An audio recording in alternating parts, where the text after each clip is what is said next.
Assalomu alaykum hurmatli do'stlar, YouTube'dagi Dubay va men kanaliga xush kelibsizlar. Men o'zim 2 yildan beri Dubayda yashab, shu yerda o'zimni biznesimni qilib kelaman va bugun sizlar bilan biza Dubaydan qanaqa qilib biznes qilish mumkin, kompaniya ochish uchun qancha xarajat ketadi va nimalar talab qilinadi.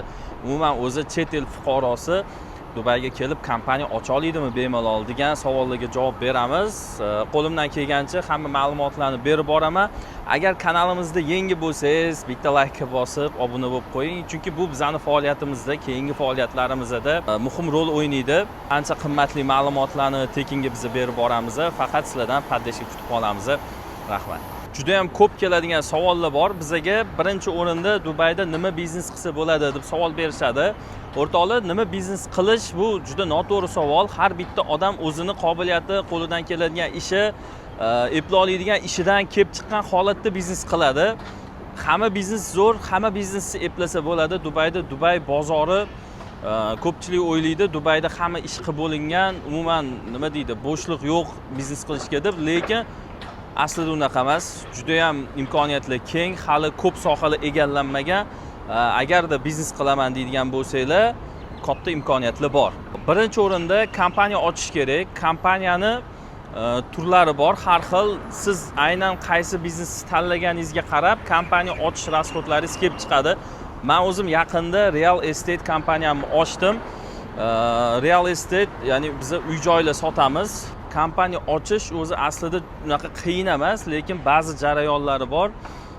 Oddiy odam, yangi kelgan odam eplolmaydi. O'shaning uchun kompaniya ochib beradigan odamlar bor. Ular $500, $600 xizmat haqqi olishadi. Hamma har xil ishlaydi. Kimdirlar $1000 oladi va o'sha pul evaziga sizni kompaniyangizni ochadi, bank shotingizni ochishga yordam beradi va o'sha hamma xarajatlaringizni hal qilib berishadi, hamma muammolaringizni hal qilib berishadi. Menda ham shunaqa bitta odam bor, arab bilan birga ishlayman. Hamma dokumentlarim, kompaniyamda ID'lar qilish kerak bo'lsa, hammasini o'sha odam qiladi. Sizlarga ham maslahat beraman, chunki juda bosh og'riqli tema. Agar o'zingizlar qiladigan bo'lsanglar, mana shunaqa bitta odam orqali ochishni maslahat beraman agar Dubaydan kompaniya ochmoqchi bo'lsanglar. Hop, birinchi masala, kompaniya ochish kerak. Taxminan $4000-5000 dan boshlanadi kompaniyalar turiga qarab. Juda ham ko'p yo'nalishlar bor. O'shandan boshlanib $10,000 gacha boradi. O kompaniyaning o'zini rasxodi ID karta qilinadi. Kompaniyadan, o'zingizlarning kompaniyalardan ID karta qiladigan bo'lsanglar, arzon tushadi. Direktorga taxminan $1200 ga aylanadi kompaniyaning egasiga, qolgan odamlarga $1600 dan taxminan aylanadi. Har bitta ID karta 2 yilga beriladi. 2 yil davomida shu Dubayda resident deydi, ya'ni Dubayda yashovchi, shu Dubay pasportidan bitta past pog'onada turadigan narsa, rezidenskiy karta va har 2 yilda yangilanib turiladi. Bu birinchi rasxod. Bundan keyin ikkinchi rasxodimiz bor. Bu hamma kompaniyada har xil. Men o'zimni real estate kompaniyamdan misol qilib sizlarga tushuntirib beraman.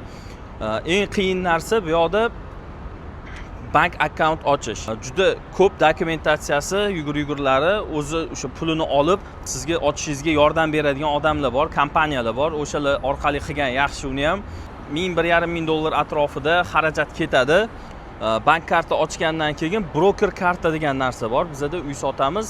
O'sha uyni sotish uchun brokerskiy karta bo'lishi kerak. Va bu kartani olishi bir qancha talablari bor. Shu talablaridan bittasi broker karta qilayotgan odamni ID kartasi o'sha kompaniyaning nomida bo'lishi kerak. Unga taxminan $600 rasxod bor. Unda testi bor, 150 talik. O'sha testdan o'tib, yana bitta ikkita dokumentlar so'raydi, o'shalarni topshirib broker karta olinadi. Broker karta nimaga kerak desanglar, bu uy sotgandan keyin komissiyani tushishi uchun broker karta kerak bo'ladi. Bizning sohamizda biz uy sotamiz, quruvchi kompaniya bizga komissiyamizni tashab beradi. O'sha komissiyani olishimiz uchun broker karta bo'lishi kerak va bank akkauntimiz albatta bo'lishi kerak. Bu bitta jarayon. Aynan mana shu narsalar menimcha menda $10,000 ga bormadi. Hamma aytgan narsalarim ko'p bizneslarda shunaqa, taxminan shunaqa jarayon bo'ladi va yana qolgani nechta odamni ishga olishingiz, ishchilaringiz qancha bo'lishi, qiladigan ishingizga qarab. Video manfaatli bo'lgan bo'lsa, bitta like bosib, kanalga obuna bo'lib qo'yishinglarni kutib qolaman va kommentariyada yozinglar, keyingi videolarda nimalarni olib chiqaylik. Har bitta kommentariyani o'qiymiz, xudo xolisa. Qaysi mavzu sizlarga qiziq bo'ladigan bo'lsa, o'shalarni yozinglar. Shu haqida biza qo'ldan kelgancha video qilamiz va bu videoni shu Dubayda biznes qilishga qiziqayotgan do'stlaringizga jo'natib qo'ysanglar, ularga ham manfaatli video bo'lardi. Hammanglarga rahmat. Sog' bo'linglar.